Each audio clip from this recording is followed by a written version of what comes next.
Fils et du Saint-Esprit, nous allons de nouveau reprendre nos Bibles pour lire notre texte de méditation que nous allons lire après les deux textes qui ont précédé. Pour ceux qui sont arrivés en retard, nous avions d'abord lu dans le psaume de David au chapitre 34, de 2 à 15. Psaume de David 34, de 2 à 15. Et nous avons fait notre deuxième lecture, c'est-à-dire la lecture des décalogues ou les commandements de Dieu dans Deutéronome 5, de 1 à 21. Nakobo ya tata mwana mpeta molimo santo tolingi tozwa mikanda oyo tokotanga na bayebaye sima totangaki liboso na nzembo ya David. Tozwaki yango na chapitre 34 de 2 à 15. Pesima totangaki mibeko na mokanda ya mitano ya Mose, mokapo ya mitano nzela ya liboso tina tuku mibale na moko.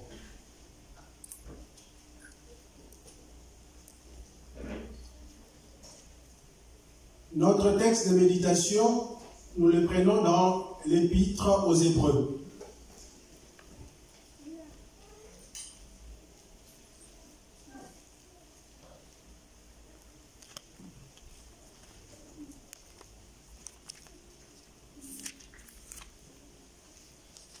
Épître aux Hébreux, chapitre 12.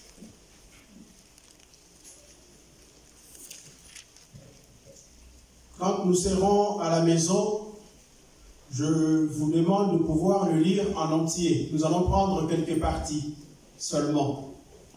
Donc nous lirons le premier verset, donc Hébreux, Épître aux Hébreux 12, verset 1, et après nous passerons du verset 14 jusqu'à 29.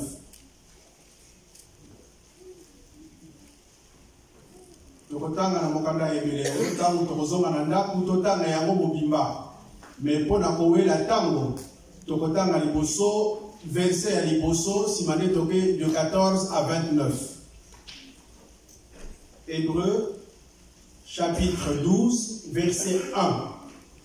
Netoleki na Hébreux 12 toujours, de 14 à 29.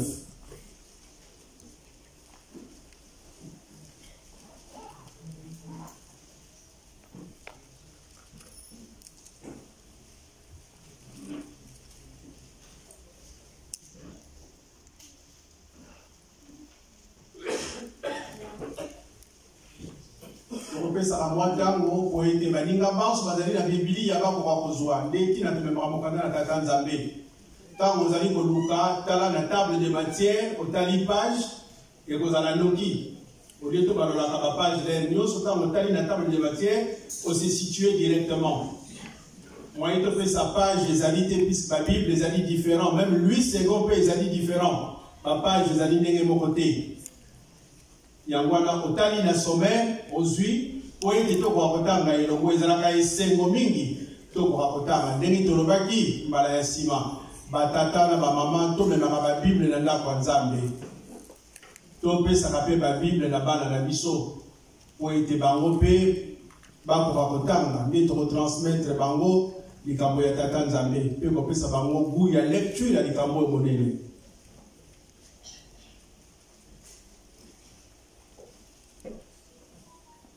Si nous avons tous trouvé, nous allons lire d'abord en français et après en lingala.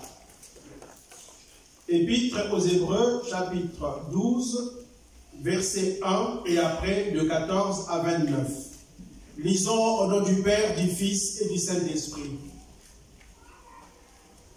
Nous donc aussi, puisque nous sommes environnés d'une si grande nuée de témoins, rejetons tout fardeau et le péché qui nous enveloppe si facilement et courons avec persévérance dans la carrière qui nous est ouverte. Levitique 14. Recherchez la paix avec tous et la sanctification sans laquelle personne ne verra le Seigneur. Veillez à ce que nul ne se prive de la grâce de Dieu, à ce qu'aucune racine d'amertume, poussant des rejetons, ne produise du trouble et que plusieurs n'en soient infectés. À ceux qu'il n'y ait ni impudique, ni profane, comme Esaü qui, pour un mets, vendit son droit d'aînesse. Vous savez que, plus tard, voulant obtenir la bénédiction, il fut rejeté, quoiqu'il la sollicita avec larmes, car son repentir ne put avoir aucun effet. Vous ne vous êtes pas approché d'une montagne qu'on pouvait toucher et qui était embrasée par le feu, ni de la nuée, ni de ténèbres, ni de la tempête, ni du retentissement de la trompette, ni du bruit des paroles,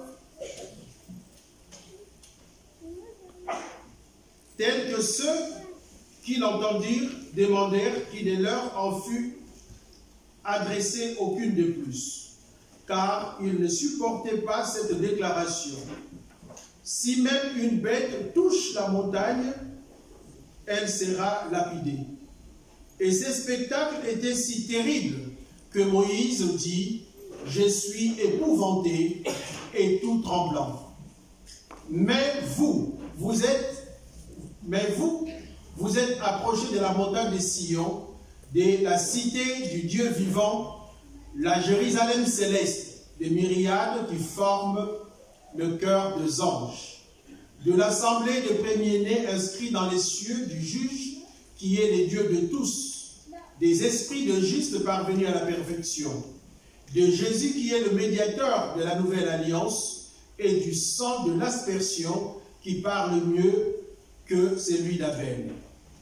Gardez-vous de refuser d'entendre celui qui parle, car si ceux-là n'ont pas échappé, qui refusèrent d'entendre celui qui publiait des oracles sur la terre, combien moins échapperons-nous si nous nous détournons de celui qui parle du haut des cieux, lui dont la voix alors ébranla la terre et qui maintenant a fait cette promesse.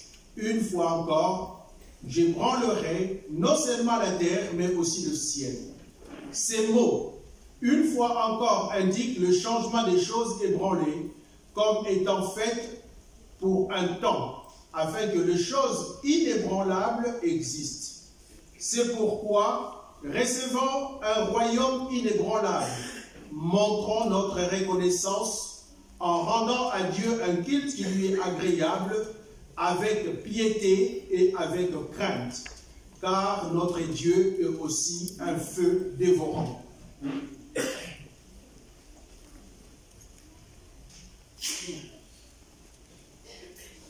Tokotanga na lokota ya lingala na kombo ya tata mwana pe tata molimo santo.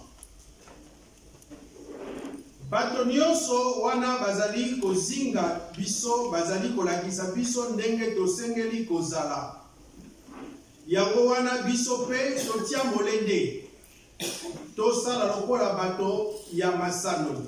Bongo totika makambo nyonso oyo epekisaka te, totambola malamu te. Tokima mbangu, tobwaka mikumba oyo ezali kotia biso kaka. Elingi koloba toboya masumu oyo ezali kokangama na biso. Toleki na 14. Boluka kofanda na boboto na bato nyonso, pe kozala na bomoi ya bosantu. Po moto moko te akoki komona nkolo soki azangi bosantu. Bokeba, moto moko te abungisa bolamu ya Nzambe. Moto moko te akoma lokola lititi ya bololo oyo ekoki kokomisa bato ebele na kati na bino. Moto moko te asala kindumba to atiola makambo ya Nzambe ndenge Esau asalaka, atekisaki bokonzi na ye ya mwana ya liboso likolo ya bilei ya mokolo moko. Bongo na sima lokola boyebi alingaki te tata apambola ye pe azwa bolamu oyo Nzambe alakisaka, kasi akokaki kozwa yango te, azwaki nzela te ya kobongola makanisi ya tata na ye ata abimisaki mai na miso. Bino nanu bopusana te pembeni ya ngomba Sinai ndenge bakoko ya Israel bapusanaka pembeni na yango. Kuna moto azalaki kongala, molili ezalaka makasi, pe mopepe ya somo ezalaki kopepa. Bayokaka mongongo moko ezalaki koloba na kati ya makelele ya kelelo. Tango bayokaki mongongo yango, boyi babakisela bango maloba mosusu, pamba te bazalaki kobanga motindo oyo. Soki moto amati na ngomba oyo, ezala kutu ata nyama esengeli baboma ye na mabanga. Makambo bango bamona ezalaka somo penza. Moïse kutu ye moko alobaka te, nazali koyoka somo pe kolenga. Kasi bino bosi bopusani pembeni ya mboka ya Nzambe ya bomoi, na ngomba ya Sion pe Yerusalemi ya likolo. Kuna nde esika baangelu nkoto na nkoto bazali kosala feti, pe bana ya liboso ya Nzambe basangani na esengo, ba oyo bakombo na bango esi ekomama na likolo. Bopusani pembeni ya Nzambe, zuzi ya bato nyonso pe epai ya milimo ya bato ya bosembo oyo Nzambe akomisa bato ya kokoka. Bopusani pembeni ya Yesu oyo asala boyokani ya sika, makila na ye elongola masumu nyonso, pe asala likambo moko monene koleka makila ya Abel. Tango Nzambe akitaka awa na se pona kokebisa bakoko ya Israel, bango baboyaki koyoka, bongo bango nyonso bazwaki etumbu. Yango wana bokeba, pamba te ndenge nini tokokima etumbu soki toboyi koyokela Nzambe awa azali koloba uta na likolo. Tango azalaka koloba na ngomba Sinai, mongongo na ye eningisaki mokili. Kasi sikoyo alaki biso boye, na kosala yango lisusu mbala moko, na koningisa bobele mokili te, kasi na koningisa pe likolo. Maloba wana lisusu mbala moko elakisi te, biloko ye asala awa na se ekoningana pe ekolimwa. Po te biloko oyo eninganaka te etikala seko. Lokola tosi tozwi mboka oyo eninganaka te, tosimba malamu bolamu ya Nzambe na motema moko. Tozala bato ya malamu, tosalelaka Nzambe ndenge ye alingaka, totosaka ye pe tobanga ye. Pamba te Nzambe na biso azali lokola moto oyo ezikisaka nyonso na kombo ya Tata, Mwana pe Tata Molimo Mosantu. Tobondela. Na kombo ya Tata, Mwana pe Tata Molimo Mosantu. Tata Nzambe Yesu Kristo, Tata Molimo Mosantu. Papa Simon Kimbangu Kiangani, tango ebelemi. Tango oyo bobongisaki banda mosala bokili, po ete na mokolo oyo bino bobonaki bopemaki biso bana na bino, toyaka na liboso na bino koyoka malako na bino, po ete pesa biso makasi na kati na mokili oyo. Mokili oyo Tata ezali etumba, Yangwana tata molimo mosanto yo kita na kati na se po eto kwa kobate la biso ndenge berger kobate la ka mampate na ye. Papa na tango oyo biso bana na yo tosili kobongama. Tobondeli toyebi banzembo topesi mabonze epai na yo. Sikoyo toye epai na yo papa po etopesa biso oyo ya yo. Totie elika te osili kosokola biso po ete mbindo ezala te na basali oyo tokolela biloko na yo. Papa fongola matoi na biso pe motema na biso ya molimo. Po ete maloba na yo evanda na kati na biso ekoka kopesa biso makasi na kati na mosala oyo. Tomikoki te po tozali basumuki. Papa kotala mabe na biso te, kotala pe mabe na ngai te. Kasi ndenge yo kosalaka epai ya moto papa yaka papa simobimba mokiangani. Po ete oloba na kati na ngai maye elingi yo ndenge elingi yo kaka oyo elingi yo. Yango wana na mitiki pe tomitiki na maboko na yo na kombo ya tata mwana pe tata molimo mosanto. Amen. Amen.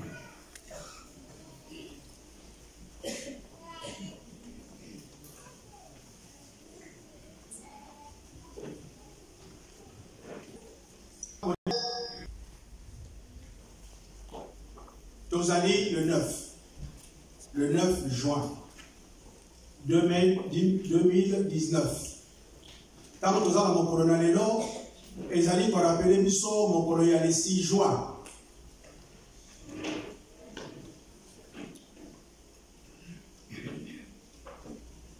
Mon colonel le 6 juin 1921. Ils allaient mon colonel et pas une angaï qui bandiste. Nde mateya na biso ekozala na kati ya mokolo oyo tokozwa quelques éléments po ete kokolendisa biso. Touti kotanga nzembo ya David ndenge tokolobaka yango tango nyonso banzembo oyo tokotanga na kati okata na tata Nzambe ezali banzembo bana na Israël bayebaki yango ezalaki ebele mingi. Mais na kati na mokanda na tata Nzambe batia 150. Na 150, David yemoko azwaki 73.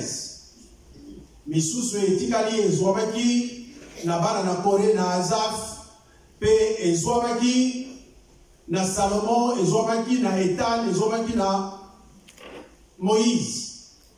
Oyo nyonso etikalaki epesamaki na David po ete kwa kosanjura kombo na tata Nzambe. Na banzembo bana na Israël bazalaki koyemba ezalaki banzembo ya esengo na banzembo ya mawa.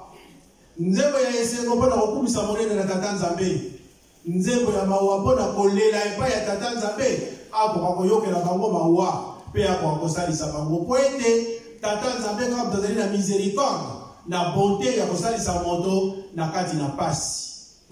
Nzembo oyo touti kotanga batata na bamama yango ezali nzembo oyo yo David asilaki koyemba tango ye azalaki na pasi. Na kati na nzembo oyo tozali komona te David azali kotombola kombo ya tata Nzambe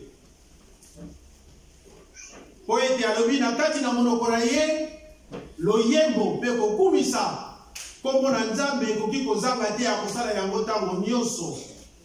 Po ete tata Nzambe azali Nzambe oyo yo akoyokaka moto nyonso oyo azali na kati na pasi. Ye azalaki na pasi na tango ya Bamileke, me tango azalaki na tata Nzambe asalisaki ye. Tango totali na kati na loyembo oyo na kati na verset 5 il y a le but, j'ai cherché l'Éternel et il m'a répondu. Il m'a délivré de toutes mes frayeurs. Quand on tourne vers lui le regard, on est rayonnant de joie et le visage ne se couvre pas de honte. Moto nyonso oyo akolukaka tata Nzambe akopesaka ye réponse. Soki moto aluki tata Nzambe apesi réponse te, seke kosenga na ye ezali ya ndenge malamu te. Mais moto nyonso oyo akosengaka na solo tata Nzambe akopesaka réponse mpe akolongolaka ye na kati na pasi. Moto akozalaka na kati na pasi, na kati na souffrance, soki otali ata elongi na ye okomona te moto aza na kati na pasi. Yango ekosalaka te ntango ozali komona moninga na yo oyo oyebi. Ntango omoni ye okoyeba soki azali na esengo to azali na pasi. Po ete elongi na moto ezali miroir oyo ekolakisaka maye kozalaka na kati na moto. Soki moto azali na pasi okomona yango. Yango tokosalaka te omoni moninga na kati na pasi otuni ye ah ça va. Mais ndenge moto alinga kolakisa pasi na ye te akoloba ça va bien, ça va. Mais nga na yebi yo danza komona yo ça ne va pas. Tango ko insister komona te ayebisi yo pasi ni ezali kosala ye. Tata, maman, tata nzambe akotala ka elongi na biso te po amona pasi na biso. Nzambe akoyoka ka mayemans tokolobaka. Nzambe akomona ko ezala kati na mitema na biso. Quand bien même na tolobi te ye asi amoni. Tango tokosenga ye akozanga te kopesa biso. Moto balongoli na pasi akozalaka toujours na kati na esengo. Nous venons de lire comme nous venons de les lire en lingala, nous dirons aussi en français, plus l'immense majorité de certaines parmi nous n'écoutent pas les lingala. Nous venons de lire le psaume de David. Ce sont des cantiques chantés par les enfants d'Israël. Nous en dénombrons 150.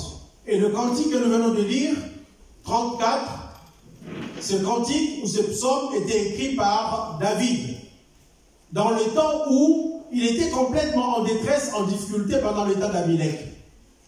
Et lui, il nous dit que chaque fois il honore, il glorifie le nom de Dieu, parce que Dieu est compatissant, plein de bonté et de miséricorde. À tout moment que l'on se fie et l'on se confie en lui, il nous répond. Dieu ne peut répondre que si nous sommes dans de bonnes dispositions spirituelles. C'est ce qui fait que Dieu ne regarde pas simplement notre physionomie comme un homme pourrait le faire auprès d'un autre. Mais Dieu nous voit déjà au travers de nos pensées, mais aussi dans notre cœur. Et chaque fois que nous l'appelons, chaque fois que nous nous confions en lui, il vient nous secourir. L'homme qui est secouru par Dieu rayonne et il est toujours dans la joie. Ainsi, nous aussi, frères et sœurs, nous devons chaque fois nous confier en Dieu, parce que seul lui est capable de pouvoir nous sortir de toutes les difficultés qui peuvent nous environner. Toujours dans la lecture de ce psaume, au verset 8, on dit « L'ange de l'Éternel campe autour de ceux qui les craignent, et il les arrache au danger. »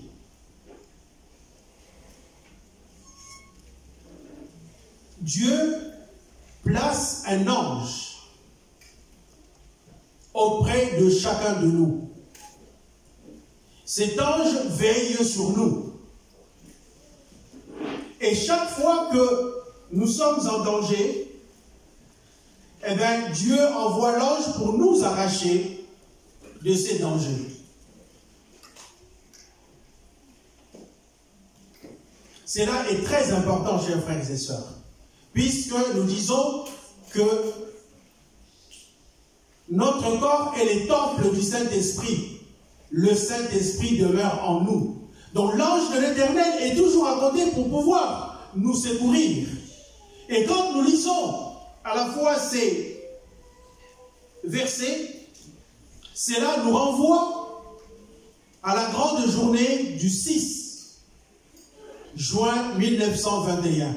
Nous allons revenir pour savoir que cette journée était une grande journée de tristesse, une journée de grandes difficultés, une journée de grandes épreuves. Mais Dieu, par sa force, par la force, il a envoyé les anges pour secourir ceux qui étaient opprimés. Nous allons revenir sur ces versets dans ce que nous avons lu dans le livre aux Hébreux. Dieu nous aime, il nous a toujours aimés. C'est ainsi, il nous a créés en son image et à sa ressemblance, pour que nous puissions rayonner au travers le monde, pour que nous puissions montrer ses vertus, sa valeur, sa parole dans le monde entier. Papa, maman, si Dieu a créé Adam et Ève, ce n'est pas pour que Adam et Ève soient dans des difficultés. Nous le savons très bien, il leur a donné toute la richesse, il leur a donné le jardin d'Éden et tout ce que Dieu a créé. Mais le péché, qui est l'ennemi, le premier ennemi de l'homme, a fait que Adam et Ève puissent perdre ce privilège. Et c'est là, nous les ressentons jusqu'aujourd'hui. Quand bien même, nous qui sommes kimbagistes, avions demandé le pardon d'Adam et Ève, avions demandé le pardon de Caïn et autres. Dieu, en nous aimant, en aimant les enfants d'Israël qu'il a choisis en tant que peuple élu, leur a donné les commandements de Dieu. Les commandements pour qu'ils puissent donner une place prioritaire à Dieu d'abord, mais en même temps qu'ils puissent s'aimer mutuellement, qu'ils puissent manifester l'amour suprême, prioritaire à Dieu et à l'homme, parce que l'homme est un petit Dieu. L'homme est façonné à l'image et à la ressemblance de Dieu. Voilà pourquoi Dieu veille sur nous. Dieu veille sur nous comme les parents veillent sur leurs enfants et leur donne chaque fois des bons conseils pour que ces enfants puissent grandir comme il se doit. L'image que nous venons de voir ici avec papa et maman est solennelle. C'est l'image qui doit à la fois nous questionner, chers frères et sœurs, et surtout nous qui sommes parents, mais enfants ou jeunes aussi. Nous avons vu ici papa pasteur en train de bénir l'enfant que les parents ont amené à l'église. Parce qu'ils ont reconnu que cet enfant leur a été donné par Dieu. Et il amène à Dieu pour que Dieu puisse le bénir. Mais c'est là, en cela, deux questions leur ont été posées. À ces deux questions, ils ont répondu par l'affirmative, par oui. Acceptez-vous que cet enfant vient de Dieu? Oui. Allez-vous l'éduquer tel que Dieu le veut? Oui. Allez-vous changer votre comportement pour que cet enfant puisse servir Dieu? Oui. Chaque fois que nous venons ici devant, rares sont les parents, je ne l'ai jamais vu, je ne sais pas si ça existe, qui puissent dire non. Nous disons toujours oui. Parce que nous reconnaissons que nous venons de Dieu. Parce que nous reconnaissons que nous-mêmes et nos enfants sommes la créature du Dieu vivant. Et Dieu veille sur nous. C'est ainsi qu'il nous donne les commandements pour que nous puissions le respecter. Les enfants d'Israël n'ont pas pu respecter les commandements. Et nous connaissons quelles ont été les conséquences pour eux. Et quelles sont les conséquences jusqu'à aujourd'hui pour les enfants d'Israël? Ont-ils la sérénité? Ont-ils la paix? Nous aussi, chers frères et sœurs, ces commandements nous sont donnés parce que nous sommes les ennemis de Dieu. Et c'est un privilège pour nous que les commandements de Dieu nous soient lus à tout moment. Parce que nous sommes des ennemis de Dieu. Parce que nous sommes un peuple choisi. Et Dieu ne veut pas que nous puissions nous perdre. Il veut que chacun de nous puisse bénéficier de tout ce qu'il a promis. Que Adam et Ève ne pouvaient pas avoir. Mais cette promesse reste toujours. Cette promesse demeure pour que nous puissions bénéficier de bienfaits de Dieu. Mais je dois me poser la question. Est-ce que je respecte les commandements de Dieu? Est-ce que la chute, la désobéissance, les difficultés des enfants d'Israël me servent de leçon? Comment je me conduis aujourd'hui? Et qu'est-ce que je fais? Aujourd'hui, Papa Simon Kimbangu, lui-même qui est venu en 21, qui est revenu en 1918 et qui est avec nous depuis 51, nous redonne encore, insiste sur les commandements, parce que le commandement, c'est la voie qui permet aux chrétiens d'hériter le royaume de Dieu. Ce sont des balises qui permettent à chacun de nous de ne pas sortir du droit chemin tracé par Dieu. Où suis-je? Dimanche passé, dans l'enseignement qui nous a été donné, 2 questions ont été posées.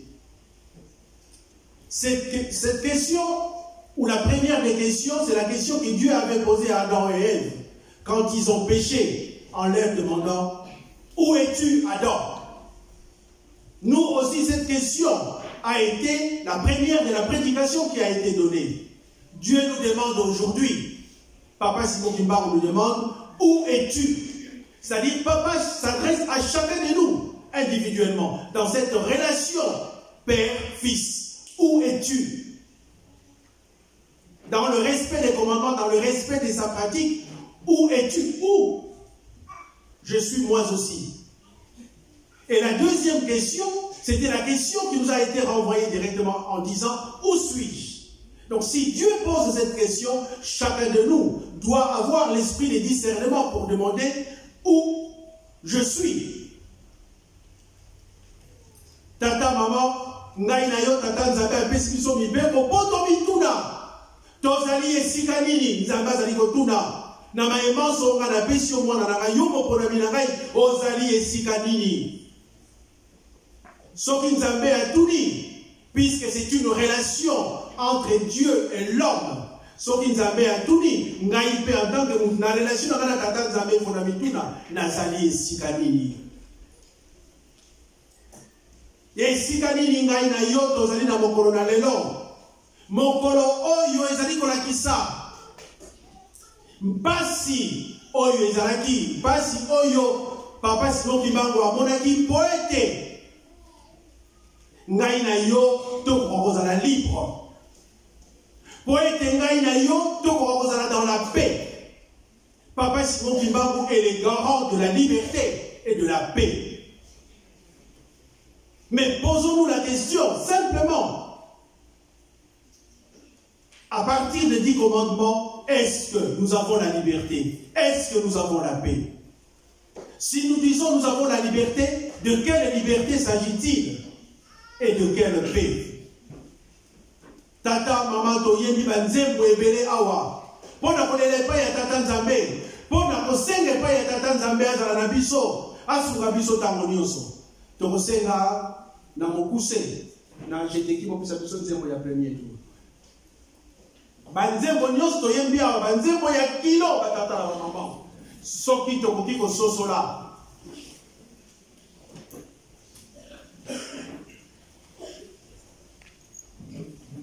Na mokuse.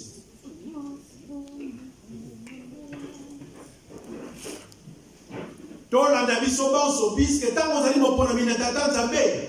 Tata nzambe akopesa kana mwana na ye moko moko elembo. Tango ozali awa ozali na elembo. Est-ce que elembo yango ozali na yango? Est-ce que elembo yango ozali kobatela yango? Est-ce que elembo nanga ozali kobatela yango? Papa Simon Kimbangu azali kotuna où es-tu? Azali kotuna ngai azali kotuna yo. Ngai na yo beto mituna où je suis, où nous sommes dans la nation.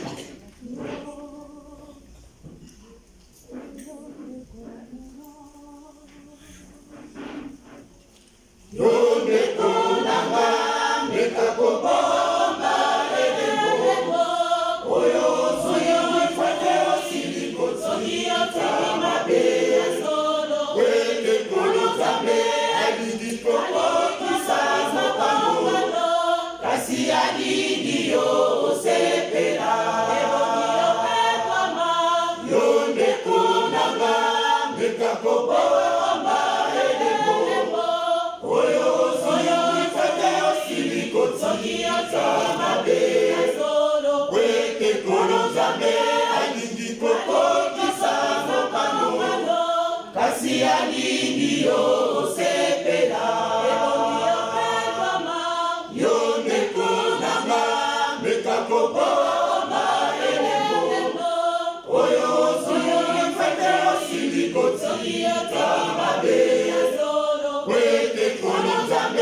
Tata, maman, ngai na yo tozalaki na biso batute, ngai na yo tozalaki na banzela ya ndenge na ndenge.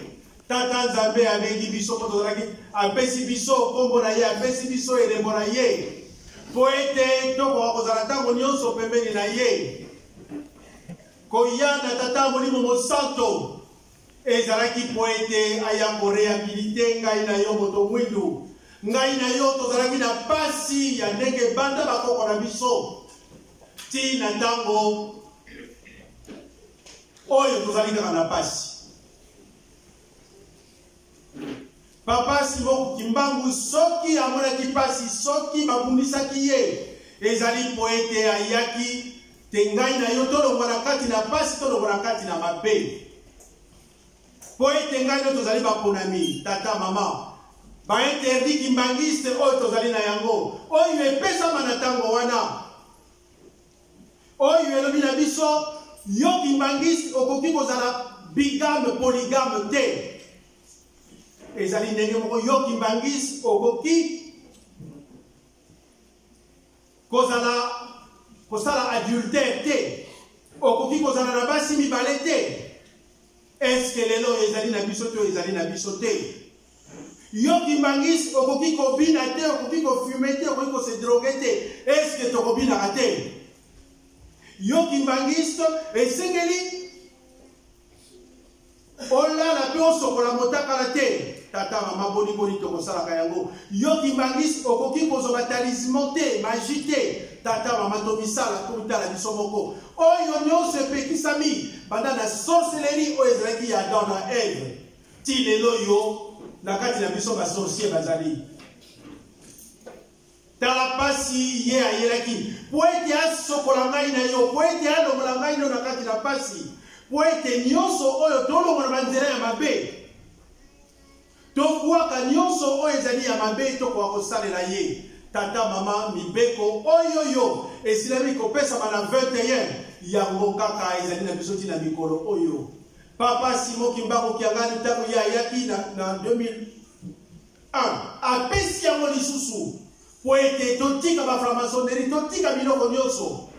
Lelo yazali kopesa ngo na kati na lukutakano po ete tokoka kolongola nyonso ya mabe. Tata mama eske ngai na yo tolongoli yango? Eske mabe oyo yo ngai na yo tolongoli yango? Ndenge nini Nzambe akosalisa ngai na yo po tokoka kobika soki ngai na yo tokangami kaka na kati na mabe? Yango wana tata mama totangi na kati na mokanda na Hébreu. Ezali mokanda oyo yo epesamaki na bango ekomaki na apôtre Paul, même ata bakomaki kombo na ye te. Mais ntango totali yango emonanaki ke ye azali parmi bato bakomaki yango. Même ata na ntango balobaki ezalaki écrit par Aquila to Barnabé. Mais ntango bazali kotala yango te bakomona ke biloko ebele ezali kokokana na maye oyo ye akomaki. Ntango ye akomi mokanda oyo makambo mibale ezalaki mise en exergue. Parce que na ntango wana bana na Israël bazalaki na bobungi. Bazalaki na bobungi mpo na nini? Po ete bazalaki sous la domination étrangère. Toyebi ke bango bazalaki dominé par le Romain. Bango bazalaki kozela Messie aya oyo tata Nzambe atindaki. Mais tango Yesu Christo aye pas ina bango. Yesu Christo atika ki bango kaka sous la domination.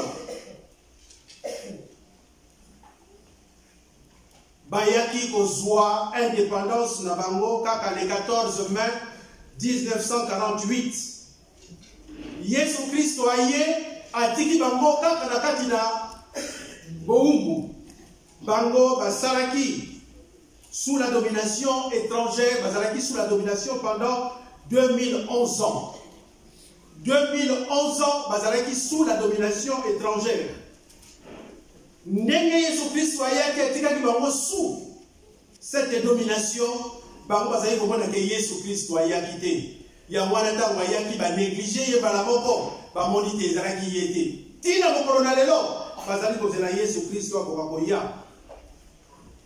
Ba moni pasi oyoyo ezalaki infligé na bango na ba Romain depuis l'an 64 après Jésus-Christ, la période il y a empereur Néron jusqu'à l'an 312 après Jésus-Christ. Bazalaki kaka na kati na pasi. Persécution na bango ezalaki 248 ans. Bango bazalaki kozela ntango nyonso Yesu akokoye balobi ezali yete po soki Yesu aye akoki kotika biso sous l'esclavage te. Mais soki totali bana na Israël, soki totali ezaleli na bango na kozanga kotosa mibeko yango ezalaki te bazalaki na kati na pasi. Alors que bango oyo Nzambe asilaki kopona po ete bazala modèle, bazala exemple, balakisa exemplarité na mokili mobimba, bango balingaki kozala vraiment ba véritable maître. Balingaki kozala ba véritable enseignant ya mokili mobimba. Mais bango va faillir na likambo wana. Tokotanga yango biso banso na kati na mokadaka ya Hébreu. Hébreu chapitre 5.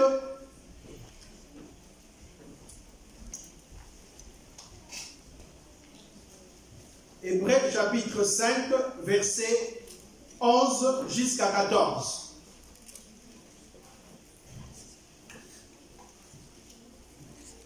Bana na Israël bapona minakata Nzambe na mayemanso oyo bango bazwaki.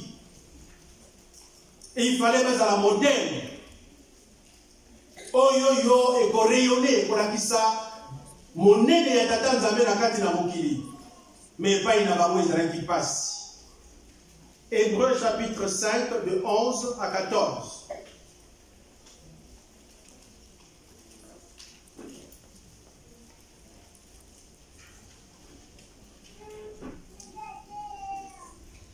Nous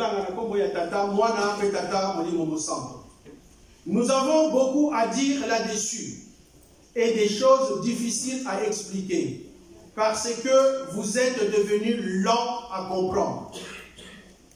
Vous, en effet, qui depuis longtemps devriez être de maîtres, vous avez encore besoin qu'on vous enseigne le premier rudiment des oracles de Dieu. Vous en êtes venus à avoir besoin de lait et non d'une nourriture solide. Or, quiconque en est au lait n'a pas l'expérience de la parole de justice, car il est un enfant. Mais la nourriture solide est pour les hommes faits, pour ceux dont le jugement est exercé par l'usage à discerner ce qui est bien et ce qui est mal. Pour une meilleure compréhension.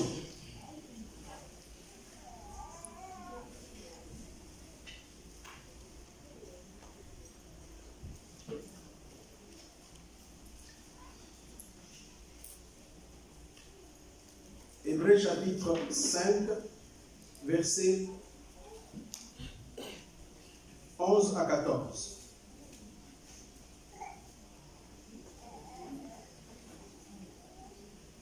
Likolo ya makambo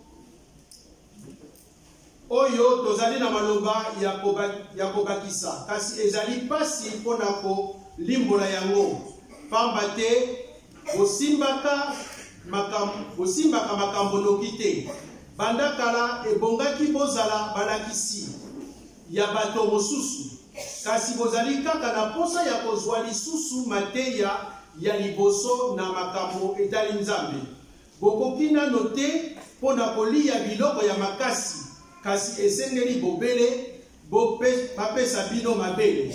Moto oyo amelaka kaka mabele azali nanu mwana moke akoki te koyeba makambo ya bosembo to ya lokuta. Nzokande bobele bakolo bato bakoki kolia biloko ya makasi bangonde bayebi malamu na mabe. Tata maman mokanda oyo ekomamaki na bana na Israel na tango wana Paul alobi na bango alobi ezali pasi po ete bakoko topesa explication na likambo oyo na mayemanso oyo Nzambe asali na mayemanso oyo Nzambe apesi bino ndenge papa Simon Kimbangu alobaki yango dernièrement. Bana na Israel epai nyonso bazali kokende bazali kolia biloko oyo Nzambe azali kopesa bango. Bamoni makasi ya Nzambe oyo akatisi bango mai kozindisa bana nyonso to basoda ya Egypte.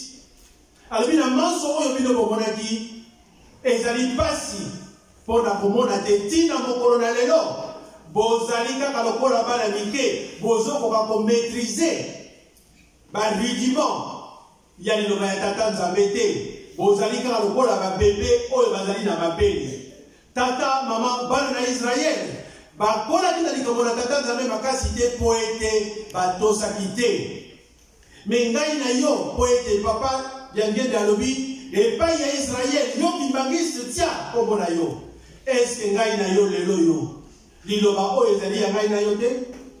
Eske ngai na yo to maîtriser les rudiments de l'enseignement de Dieu? Oyo papa Simon Kimbangu azali kopesa biso ntango nyonso eske ngai na yo to maîtriser yango? Ezali nini bolingo mibeko misala to mituna esika nini tozali?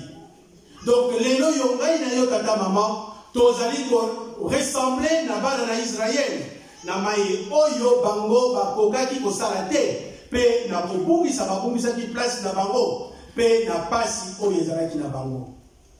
Tata mama Yesu Kristo mwana na Nzambe alobaki epai na bango alobaki bokomona nga lisusu te po ete ndenge bobwaki oyo nasili kopesa bino oyo na ye nango na kopesa ngo na libota mosusu oyo ekomisela yango buma. Mais koya na ye amonaki te akoki kokotisa bato nyonso te moto mwindo tikalaki na libanda po ete ozali moto ya liboso oyo ozalaki lisumu ya Adam na Eve. Esengelaki papa Simon Kimbangu aya po ete akotisa biso aya po ete akamba biso. Mais na pasi oyo tozalaki na yango na dépendance satanique oyo tozalaki na yango epai ya Satan na ndenge Adam na Eve atekaki mokonzi wana. Tata mama ezalaki pasi po ete kwa kolongwa po ete moyini Satana oyo azali kotambusa mokili na puissance oyo yo Adam na Eve bapesaki ye basi batiaki oyo ekoki na kati na mokili po ete ngai na yo tozala toujours sous la dépendance po ete ngai na yo tozala toujours esclave. Mais Nzambe alingaki te ngai na yo tokoka kobima. Tata mama papa Simon Kimbangu ayaki pona ko réhabiliter ngai na yo pona ko pesa ngai na yo tozoma na esika na biso ya liboso yango ezalaki simple te po ete yango ezalaki etumba yango pe ezali etumba tina mokolo na lelo. Etumba oyo papa Simon Kimbangu kiangani azali kobunda yango na biso po ete na le 6 juin tata maman ezalaki envahissement ya cité sainte de Nkamba. Na mokolo wana tata Nzambe alakisaki bokasi na ye po alakisa te ye azali détenu na kati na libondeli le révélateur de choses cachées et enfouies. Ye ayaki po ete akolongola nyonso ya mabe avandisa bokonzi ya tata Nzambe na kati na mokili. Nde yango ezalaki ebandeli ya l'air du Saint-Esprit oyo yo akitisaki Satana na kati na mabele. Satana lobi zala na likolo ngai na sende ko yenga ina yo toyebi yango ke ngonga liboso tango ebeti satana mukakotaki ti lelo yazali esika nini tata maman ya mwana emonanaki te tango puissance ya tata nzambe emonani po ete tata nzambe alekisa bokasi na ye meme baoyo bazalaki babengamaki bamissionnaire bango nyonso bazalaki na kati na complot na baye oyo bayaki po ete ngai nde tolonga na kati na bowumbu te. Mais contrairement, quand Yesu Christ a yaki atikaki bana na Israël na kati na bowumbu, biso papa Simon Kimbangu ayaki kolongola biso na bowumbu. Bowumbu matériel, pe bowumbu spirituel. Tata, maman. Donc, journée, oh, il y a les 6. Ezali journée monnaie. Ezali journée de mémoire. De mémoire parce que c'est notre histoire. Pour qu'une personne puisse bien grandir, il doit connaître son histoire. Pour qu'un arbre puisse bien croître, il doit s'appuyer sur ses racines. Et c'est ce que Papa Simon Kimbangu dit à Monyoso, Bokoko. Bana Israël, Balasani Bokoko, na bango. Sur total na Somme 78. Na cantique, il y a Azaf. Bazali kotala kolakisa ndenge bazali ko transmettre mayelekaki na bango moko pe na bana na bango po ete likambo yetika la seko. Donc c'est un temps de mémoire qui nous renvoie à notre histoire, mais c'est aussi un temps de discernement pour que nous puissions comprendre les persécutions, les difficultés vécues par Papa Simon Kimbangu à ce moment-là. Pasi oyo emona molimo mosanto pona yo na ngai tokanisa yango lelo yo nous devons nous poser des questions soki tozali kokanisa yango. Papa Simon Kimbangu violenté tozali kokende mbangu po ete ye azali molimo amoni déjà que Morel azali koya alobi na bato banso bazali wana pasi ezali koya epai na biso oyo azali na makasi te oyo akokoka te alongwa oyo akotikala awa esengeli na ye asupporte apersévérer oyo bakokaki te balongwaki oyo batikalaki oyo bazalaki sanse bakoka kosupporte me tomonaki yango ndenge nini batata na bamama ntango pasi eye batata na bamama moko akokaki te pour supporter pasi wana azalaki nini ababaki libanga oyo ezokisaki soda. Mais ntango nyonso bango bazalaki wana papa Simon Kimbangu azalaki te makanisi na bango nyonso ya mabe pe minduki na bango ekoka kobeta boye te eboma moto yango ezalaki kobimisa mai. C'est la puissance de Dieu. Mpona nini ye asengaki te violence ezalate asengaki te violence na mokolo wana ekoka kozala te. C'est l'église de la non-violence, c'est l'église de la paix. Mais le non-respect à la fois des consignes qui ont été données ont produit à la fois des conséquences néfastes qui ont fait que mwana moko akufaki, mwana tobengi kitangulwa, mwana ya mama nyongwa yewana akufaki ne ezalaki pasi. Soki likamwana esalamaki, c'est par le non-respect des commandements. Tango tata nzambe alobi liloba ya nzambe ezali commandement monene oyo esengeli te biso tokoka kotosa. Eske ngai na yo tata mama tozali kotosa yango esali batata na bamama totangi na kati na mokanda monene ya bahébreu. Totangaki liboso na premier verset oyo elobi na biso ngai na yo kimbangiste tozali bana ya tata molimo mosanto. Likambo ya tata molimo mosanto eyebani mokili mobimba atako balingi baétouffe yango. Plusieurs personnes sont témoins. Plusieurs personnes qui nous environnent sont témoins. Et pas yo zali mwana kimbangiste. Et sengeli na yo ozala non violent. Et sengeli na yo wakotia kimia. Pour être parce que Kimbangu azali garant ya liberté, azali garant ya non violence, azali garant ya paix. Batonion so bakomona ngai na yo epai tozali ba yebite, c'est une église non violente et nous aussi nous devons être à l'image de notre Dieu. Mais est-ce que ngai na yo nakati na lelo yo violence ezalito ezalité? Puisque nakati na bolingo violence ekoki kozala te. Nakati na mibeko violence ekoki kozala te, nakati na misala violence ekoki kozala te. Mais pour nani ngai na yo lelo yo ba dispute ba querelle ba violence ezali. Pour nani pour totosité. Kotosa eleki kopesa nzabe mbeka. Yangwana tata maman. Ngai na yo to pusani ngai na yo to zali lelo yo na tata nzabe bana na Israël. Bazali ko banga. Tango nzambe azali ko pesa mibeko na Moïse. Bango bazali ko banga poete ko bakina bango meme kuto niyama. Soki a tout tika kazamba wana esengeli ba lapide ya kokufa. Bazali na ko banga. Moïse meme bazali na ko banga. Na nyonso oyo ezali koleka bali Moïse mataka kayo moko sala. Mais to yebi ndenge nini Moïse akokaki na table. Ya mibeko poete bango na tango wana ka bazongelaki mabe. Tata, maman. Tata Nzambe ou Azalaki, Azalika Nzambe moko, il est le même. Hier, aujourd'hui et demain. Lelo oyo, ngai na yo tozali, pembeni na tata Nzambe na kati na Jérusalem oyo benga minkamba. Soki ngai no tokoyo baka monene na nkamba Yerusalemi. Soki ngai no tokoyo monene ya papa Simon Kimbango kiangani, tata mama na banzi, tokoki kozala ndenge tozali lelo te. Nakoki kozala ndenge nazali lelo te. Poete ezali mboka ya tata Nzambe.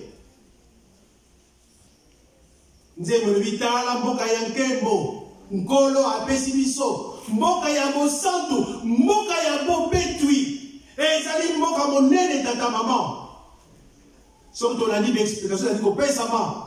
Tokomona te yango ezali mboka oyo ya monene. Oyo tozali komona na misu te. Mais oyo epesa mininga na yo totonga. Mais yango si etongama. Mais Nzambe alimite ngai na yo to kwa kozula ngo lobiko koto kwa kosala. Ya mwana tata maman. Esengeli na ngai na yo. Totika mabe.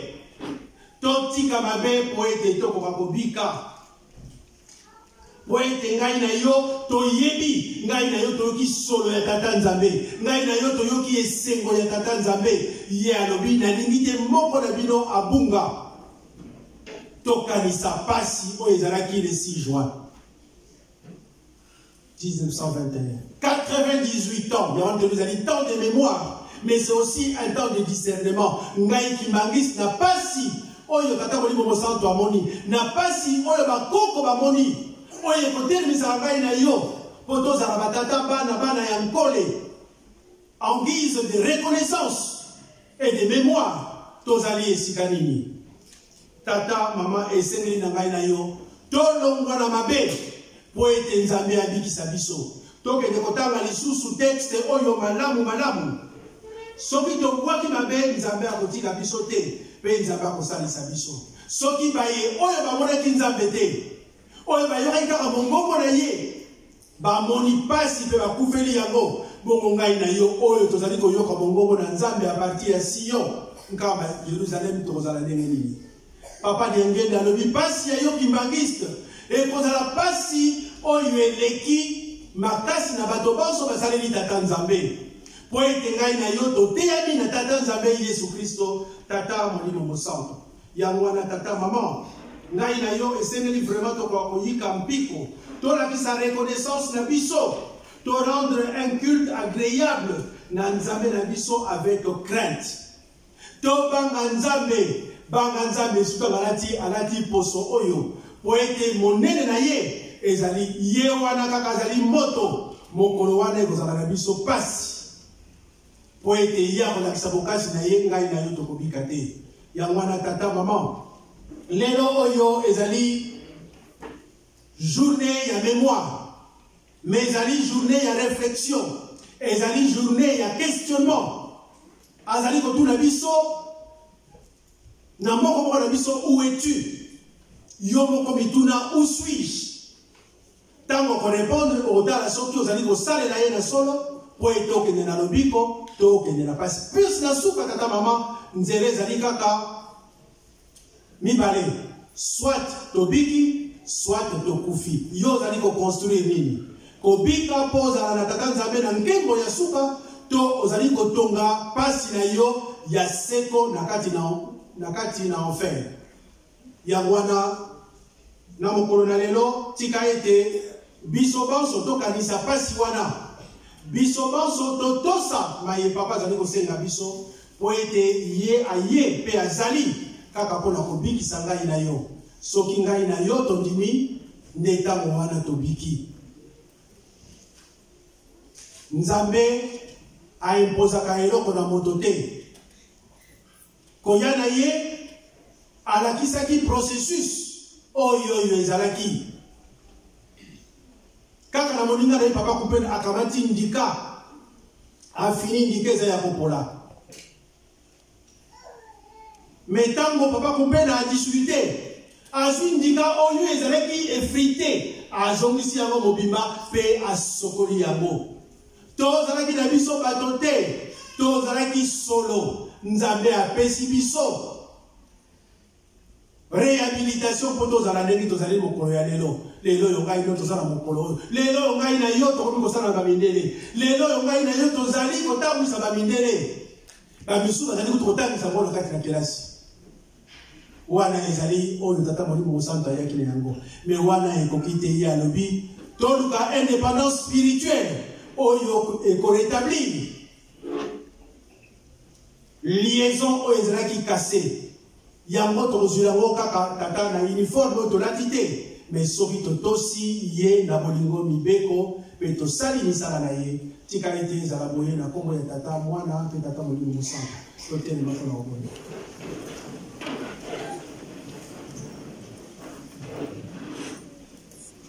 Notre Père qui es aux cieux, que ton nom soit sanctifié, que ton règne vienne, que ta volonté soit faite sur la terre comme au ciel. Donne-nous aujourd'hui notre pain de ce jour.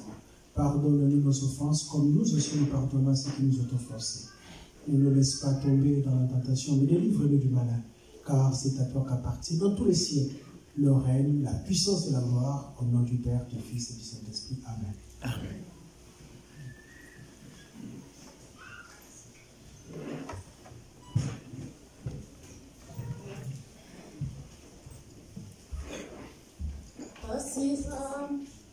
Pasiza mesazo yatambutila zoka Pasiza mesazo yatambutila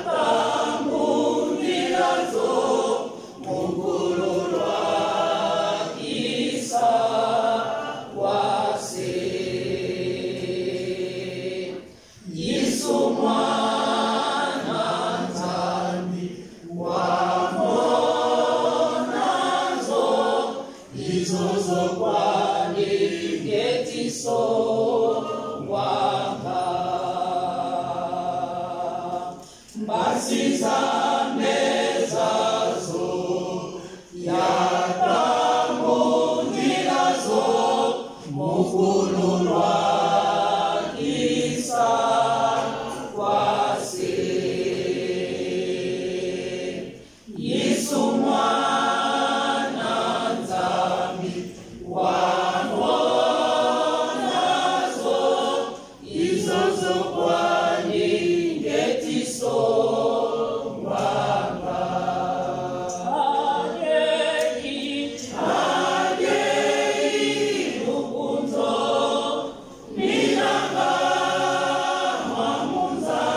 Nous avons terminé la partie liturgique et nous allons passer à la partie sociale. Ainsi, nous appelons le révérend pasteur Wankana pour passer devant.